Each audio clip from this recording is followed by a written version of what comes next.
Kalau kita bicara tentang partisipasi masyarakat, ya siapa saja boleh mengirimkan surat kepada presiden. Tapi ketika yang mengirim itu adalah orang terkaya di Indonesia, Robert Budi Hartono, maka pertanyaannya kok bisa?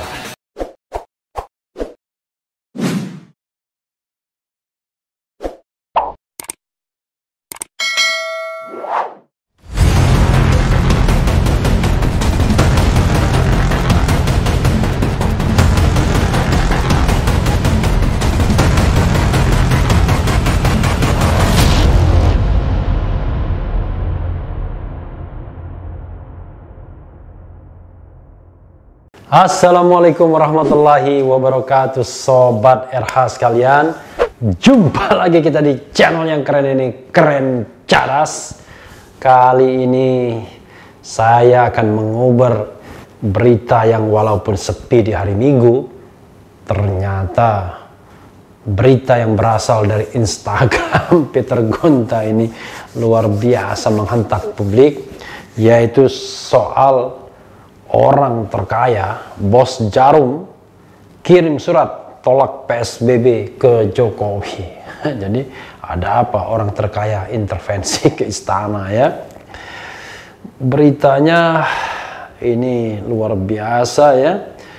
Saya bacakan dulu dari tribunnews.com ya. Bos Jarum, orang terkaya Indonesia, kirim surat tolak PSBB ke Jokowi. Sabtu 12 September 2020. Tribunnews.com Jakarta. Pengusaha Peter F. Gonta mempublikasikan surat dari orang terkaya Indonesia, yaitu Robert Budi Hartono, pada 11 September 2020, September 11 ya, kepada Presiden Joko Widodo Jokowi. Dalam postingan di akun Instagram @petergonta, dia memberikan judul bahwa surat dari pemilik PT Jarum itu ditujukan langsung ke Jokowi. Surat Budi Hartono, orang terkaya di Indonesia, kepada Presiden RI September 2020, ujar Peter, Sabtu 12 September 2020. Hebat sekali, dari mana dia mendapatkan surat itu ya? Sementara alasan pertama tidak tepatnya pemberlakuan PSBB Jakarta dari isi surat itu disebabkan PSBB di Jakarta telah terbukti tidak efektif di dalam menurunkan tingkat pertumbuhan infeksi di Jakarta. Di Jakarta, meskipun pemerintah DKI Jakarta telah melakukan PSBB, pertumbuhan infeksi tetap masih naik. Menurut kami, keputusan untuk memberlakukan PSBB kembali itu tidak tepat, bunyi surat tersebut. Kedua, kapasitas rumah sakit DKI Jakarta tetap akan mencapai titik maksimum dengan atau tidak diberlakukan PSBB lagi. Seharusnya, pemerintah daerah atau pemerintah pusat harus terus menyiapkan tempat isolasi mandiri untuk menangani lonjakan kasus. Contoh solusi terlampir ini adalah foto di Port Singapore yang membangun kapasitas kontainer isolasi ber-AC untuk mengantisipasi lonjakan dari kasus yang perlu mendapatkan penanganan medis. Lumayan juga isolasi di kontainer ya. Fasilitas seperti ini dapat diadakan dan dibangun dalam jangka waktu singkat, kurang dari 2 minggu, foto 1, karena memanfaatkan kontainer yang tinggal dipasang air conditioner dan tangga, lanjut tulisan itu. Luar biasa ya. General Manager of Corporate Communication PT Jarum, Rudianto Gunawan, belum membalas konfirmasi terkait isi postingan Peter Franz Gonta tersebut. Ini asli tidak ya? Ini ada lagi dari CNBC. Terungkap alasan orang terkaya RI tolak PSBB total. Jakarta, CNBC Indonesia. Robert Budi Hartono, orang terkaya di Indonesia, mengirim surat kepada Presiden RI Joko Widodo Jokowi. Dalam surat tertanggal 11 September itu, ia menyampaikan penolakan atas rencana pemberlakuan kembali aturan pembatasan sosial berskala besar PSBB di Jakarta oleh Gubernur DKI Jakarta Anies Baswedan. Sebelumnya pada Rabu 9 September, Anies mengumumkan akan memberlakukan PSBB kembali di Jakarta mulai 14 September 2020 hari ini ya, saat video ini tayang ya. Alasannya adalah karena melihat perkembangan kasus COVID-19 DKI Jakarta dan dukungan fasilitas rumah sakit yang sudah dianggap darurat. Dalam masa PSBB total itu, ia melarang perkantoran beroperasi dan akan menutup semua tempat hiburan. Anies juga mengimbau warga untuk tidak keluar kota. Menurut kami, keputusan untuk memberlakukan PSBB kembali itu tidak tepat, tulisnya dalam surat yang diposting oleh mantan Duta Besar Dubes Indonesia untuk Polandia, Peter Franz Gonta di Instagram Sabtu 12 September 2020. Rupanya mantan Dubes ya, Peter Gonta. Hal ini disebabkan PSBB di Jakarta telah terbukti tidak efektif di dalam menurunkan tingkat pertumbuhan infeksi di Jakarta.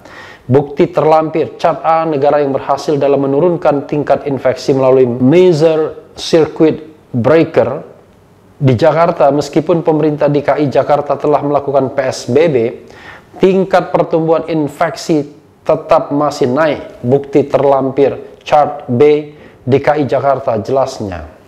Lebih lanjut, pemilik grup Jarum dan PT Bank Sentral Asia Tbk itu juga mengatakan alasan Anies untuk memberlakukan kembali PSBB karena khawatir soal daya tampung rumah sakit di Jakarta kurang masuk akal. Kurang lebih sama ya beritanya, tapi kita bacakan terus.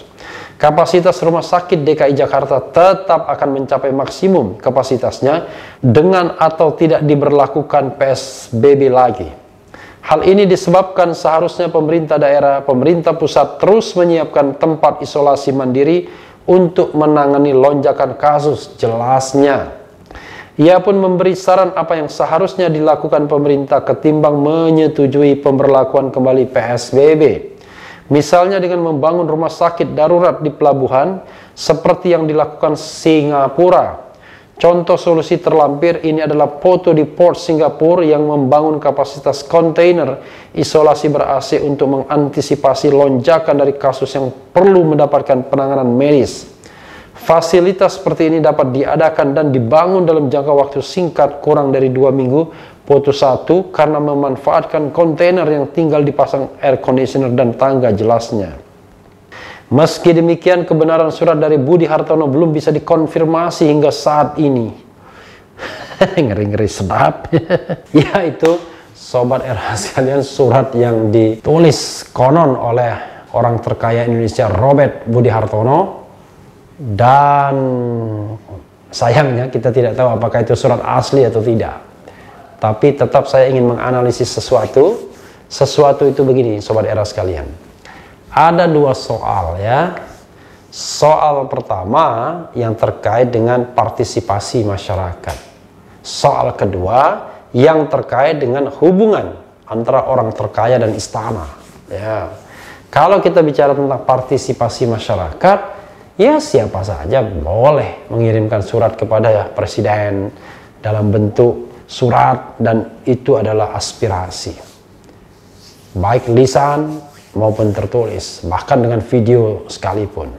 Yang penting adalah aspirasi itu bisa disampaikan, perkara dia akan diikuti atau tidak dan menjadi bagian dari pengambilan keputusan, itu soal lain. Tapi ketika yang mengirim itu adalah orang terkaya di Indonesia, Robert Budi Hartono, maka pertanyaannya kok bisa? Jadi agak kurang lazim ketika orang-orang seperti Robert Budi Hartono ini sedikit high profile, yaitu mengirim surat seperti itu ke istana. Dan juga a big question ketika munculnya justru di media sosial Peter Gonta. Ini menyeruakan sesuatu hal ya mengenai peranan para cukong-cukong ini dalam pemerintahan Jokowi. Ya, sebagai orang terkaya, siapapun ingin mengenalnya tentunya. Entah itu kubu incumbent maupun non-incumbent. Tapi ini kan sedikit menjelaskan, jangan-jangan memang ya orang seperti Robert Budi Hartono ini berjasa banyak bagi pemenangan Jokowi dengan kekuatan finansialnya. Dan jangan lupa, mereka tidak hanya sendirian, mereka bisa juga bersama rekan-rekan pengusaha lainnya, rekan mereka, untuk mempengaruhi politik Indonesia. Nah, itulah sebabnya saya termasuk orang yang getol mengatakan hapuskan presidensial threshold. Hapuskan threshold dalam pilkada. Biar apa? Biar peran orang-orang berduit ini makin berkurang. Apalagi Mahfud MD sendiri bilang bahwa 92% calon dalam pilkada itu di backup oleh para cukong. Terlepas ini benar atau tidak datanya, tetapi ini dikeluarkan oleh seorang Menko Polhukam. Tentu bukan statement yang main-main. Jadi saudara sekalian, politik kita mahal, pemilu kita mahal, pileg kita mahal, pilkada kita mahal. Itulah sebabnya kita membutuhkan orang-orang berduit, apalagi orang terkaya, untuk membackup pemilihan-pemilihan yang mahal tersebut. Apakah itu haram? Apakah itu halal? Tergantung melihatnya. Ingat, di dalam pemilu kita ada yang namanya batasan sumbangan dana kampanye. Jadi walaupun dia orang terkaya, dia tidak boleh melebihi sumbangan sebatas yang diperkenankan oleh undang-undang. Baik itu sebagai perusahaan maupun sebagai perseorangan. Selalu ada batasannya. Batasannya saya lupa. Nanti kita cek saudara sekalian ya. Dana kampanye dalam Undang-Undang Nomor 7 2017. Berapa sumbangan dana kampanye untuk perseorangan, berapa sumbangan dana kampanye untuk perusahaan. Nah, dua entitas itu saja. Tapi jangan lupa, perusahaan dalam satu grup itu pun harus dianggap satu perusahaan. Jadi tidak bisa memecah-mecah sumbangan atas dasar perusahaan yang berbeda, padahal sesungguhnya mereka berafiliasi dengan induk perusahaan yang sama, walaupun secara legal mereka adalah entitas hukum yang mandiri. Jadi saudara sekalian, kalau memang benar ini surat Budi Hartono, ya ini menjelaskan bahwa hubungan dengan presiden baik, sehingga surat ini dianggap bisa powerful. Tapi terlepas dari hubungan-hubungan hukum tersebut, hubungan-hubungan politik mungkin, hubungan ekonomi mungkin, yang menarik dari surat itu adalah soal the effectiveness PSBB. Dia mempertanyakan apakah efektif PSBB ini. Saya saudara sekalian mengatakan bahwa rasanya memang langkah PSBB ini tidak akan berhasil kalau kita tidak pernah kafah, tidak pernah konsisten. Kalau PSBB tapi banyak kebocoran, nggak ada gunanya. Jadi pembatasan sosial berskala besar itu ya memang melarang orang untuk banyak berkegiatan di luar rumah. Tapi coba kita lihat ketika PSBB diterapkan, hanya di daerah protokol saja PSBB itu berhasil menekan jumlah orang yang keluar, menekan laju mobil sehingga lalu lintas agak lengang. Tapi coba lihat di pinggiran-pinggiran kota, kadang-kadang kita tidak melihat perbedaan antara PSBB dan bukan PSBB. Kalau saya pribadi dari awal harusnya pemerintah berani mengambil langkah lockdown rumah dan lockdown wilayah sesungguhnya. Tapi kan masalahnya seperti yang saya sudah singgung berkali-kali, pemerintah lebih memperlihatkan aspek ekonominya ketimbang aspek penanganan. Presiden Jokowi tiba-tiba berubah, ekonomi dulu yang penting, tidak ada gunanya. Oh maaf, itu awal. Tapi begitu sekarang dia bilang kesehatan dulu yang penting. Kita tidak bisa restart ekonomi kalau masalah kesehatan belum selesai. Bagus. Tapi ternyata begitu PSBB mau diterapkan lagi, justru pendekatan ekonomi muncul lagi. Kalau bisa, jangan terburu-buru, jangan PSBB lagi. Jawabannya iya dan tidak terhadap pola itu. Hanya masalahnya sobat era sekalian, apa yang bisa dilakukan oleh pemerintah lokal, dalam hal ini pemerintah DKI, selain hanya menerapkan PSBB saja. Kenapa? Karena ruang yang lain tidak disediakan. Entah itu lockdown rumah ataupun lockdown wilayah.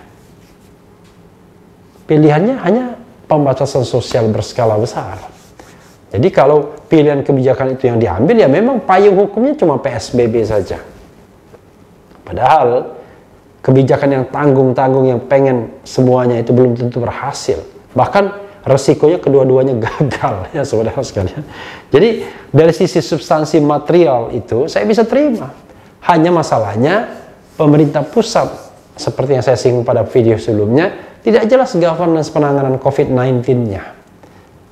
Dalam kesempatan ini Sobat Era sekalian, sekali lagi saya mengatakan seharusnya Presiden Jokowi itu mengeluarkan perpu tentang penanganan COVID-19, bukan perpu mengenai pemulihan ekonomi yang menumpangi atau menunggangi COVID-19. Dalam perpu COVID-19 itulah diatur hal-hal yang harus diatur sehingga tidak lagi memiliki keraguan-raguan. Misalnya leading sektornya siapa sekarang? Kalau leading sektornya adalah Menko Perekonomian Airlangga Hartarto, dasarnya apa? Dasarnya cuma Perpres, tidak kuat. Padahal kalau dia darurat kesehatan masyarakat seperti yang sudah berkali-kali saya singgung, leading sektornya Menkes, dan itu dasarnya undang-undang, tidak boleh diabaikan hanya melalui Perpres. Lalu kalau statementnya adalah darurat bencana nasional, ya leading sektornya BNPB. Tapi rupanya tidak penting governance atau hukum yang berlaku, yang penting adalah presiden punya kemauan A, dia bikin perpresnya. Padahal perpres dalam teori Stephen Bau teori ya, teori tentang jenjang peraturan perundang-undangan kan tidak boleh bertentangan dengan peraturan di atasnya. Perpres tidak boleh bertentangan dengan undang-undang kekarantinaan kesehatan dan tidak boleh bertentangan dengan undang-undang bencana nasional. Lalu formula apa? Kalau kita bisa membuat perpu tersebut, maka disitulah kita bisa membuat formula-formula yang bisa melengkapi kekurangan apa yang ada di Undang-Undang 8 2012. Termasuk siapa leading sektornya, siapa aktornya, bagaimana pembiayaan dan lain sebagainya. Terlambat? Ya, kalau kita bicara tentang penanganan COVID, kita semua sudah terlambat. Kita semua di fait accompli oleh langkah pemerintah yang lamban dan terkesan meremehkan di awal. Tapi masalah kekacauan hukum itu harus kita tetap selesaikan agar kemudian gerak institusi apapun yang menangani COVID-19 itu lincah dan tidak terkendala masalah-masalah hukum di kemudian hari. Jadi Sobat Era sekalian, ya separuhnya saya setuju pendapat Budi Hartono ini untuk melihat lagi penerapan PSBB, tapi tetap saja memunculkan pertanyaan, kok bisa orang terkaya di Indonesia berkirim surat langsung kepada Presiden Jokowi dan tiba-tiba dipublikasikan oleh seorang Peter F. Gonta. Jadi ini adalah misteri. Walaupun saya bisa menduga-duga, ini pasti ada hubungan-hubungan yang terkait dengan percukongan pemilu misalnya ya. Jadi kita tahu bahwa pemilu selalu ingin menarik orang-orang terkaya dan orang-orang kaya di Republik ini agar membantu. Karena tidak ada lagi yang namanya partisipasi yang genuine, partisipasi di mana orang rela mengeluarkan uang untuk kandidat-kandidatnya, termasuk kandidat pemilihan presiden dan wakil presiden. Jadi mereka, para kandidat itu rely on dengan sumbangan-sumbangan dari pengusaha-pengusaha. Walaupun dalam fenomena sumbangan tersebut ketika itu dilaporkan, kadang-kadang aneh-aneh. Perusahaan ketika diverifikasi ternyata perusahaan bodoh tapi bisa nyumbang sampai miliaran. Orang mengengarainya, wah ini sebenarnya 1-2 perusahaan saja powerful, lalu dia bagi-bagi, dia pecah-pecah agar tidak melanggar yang namanya batas sumbangan. Sobat Era sekalian, apapun itu, 2 hal yang saya ingin harapkan, mudah-mudahan pemerintah menemukan jalan yang efektif dalam menangani COVID-19 sehingga kita bisa terbebas dari virus yang sangat meresahkan ini.